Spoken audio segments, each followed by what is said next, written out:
Have you had it? What do the films The Fly and Invasion of the Body Snatchers have in common? Not a lot, you might think, but I will return to that later.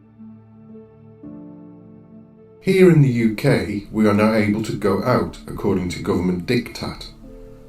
We still can't visit the shops that we want to, outside of the usual big supermarkets whose profits have soared during the pandemic. That is a treat reserved for us in a week's time or so, providing that we all behave like good little consumer units, wear the mask, social distance, and treat each other like walking bags of disease. I can't wait.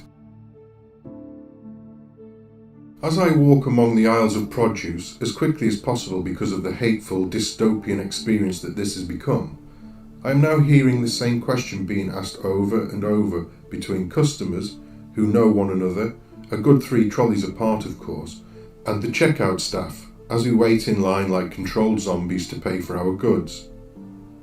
Have you had it yet? It being the vaccine. I've had mine. When are you having yours? Which one did you get? Were you okay afterwards?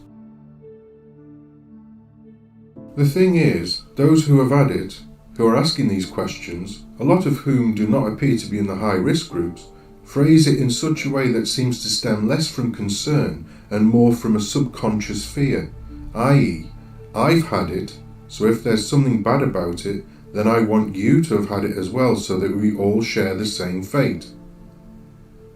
They still have to wear the mask, still have to social distance, and must follow the same rules. Why?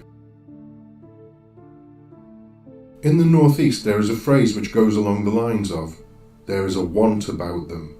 The word want in this instance is generally used in reference to folk who are outside of a particular group or clique, but who desperately want to be part of one, or want you to be part of theirs. People who have had it immediately extol their virtue, wear it as a badge of honour, and skirt any rumblings of side effects with a quick, I was fine after a couple of days.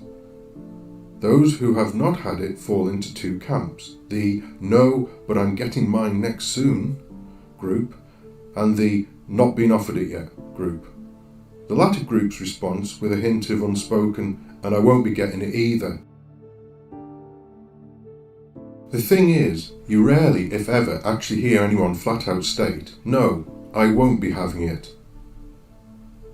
This is how the government-controlled hysteria machine has worked its magic on a free-thinking people. They would like to tell these people with a want about them that they definitely won't be taking it, but know to do so would make them pariahs. So it's best not to rock the boat, eh? As someone who doesn't conform, and who generally has a face of utter contempt at the best of times, I find that I am absolved of any question in these places other than, cash or card? And that suits me down to the ground just fine. The one and only time I have been challenged was by someone wearing a plastic visor and no mask. My response was, well, you're lucky that this virus cannot get around the sides and under those huge gaps in your visor. When you get home, look up diffusion and Brownian motion, as I continued about my business. Obviously, these people are seldom the sharpest tool in the cruet set, and so I leave them with a tilt expression written across their faces. Good. Should they dare look up those terms, they'll see exactly how effective those visors are against airborne particulates, especially virions with an 80 nanometer width, and hence why surgical masks that the majority of people wear are also pointless if they are fit and healthy. It is clear to me that these early onboarders are more concerned with making sure that people end up in the same boat as them, should things turn south, than they are about other people's safety. This is reminiscent of the scene in The Fly where Seth Brundle, having been through his transporter and subconsciously knowing that something is wrong, tries to force his girlfriend to go through as well, telling her that she is a real drag when she refuses to comply. Similarly, in Invasion of the Body Snatchers, the masses quietly comply whilst knowing that something with the whole situation is wrong. And once they have been through that process, they become the enforcers to make sure that everyone else has to go through it too. It's for the best, says the Leonard Nimoy character. Best for who?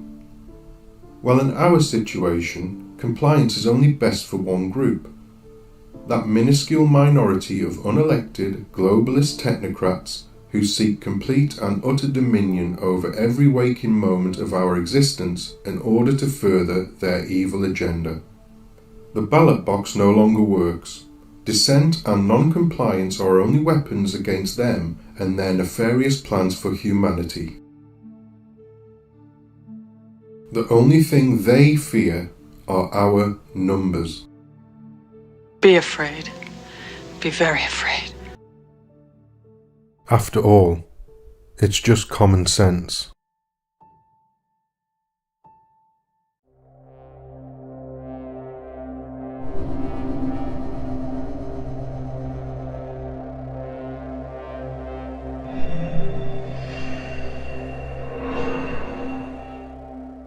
If you have any additional recommendations on how we can make this content more accessible for the aurally and visually impaired, then please leave a comment in the section below. Thank you for watching and listening.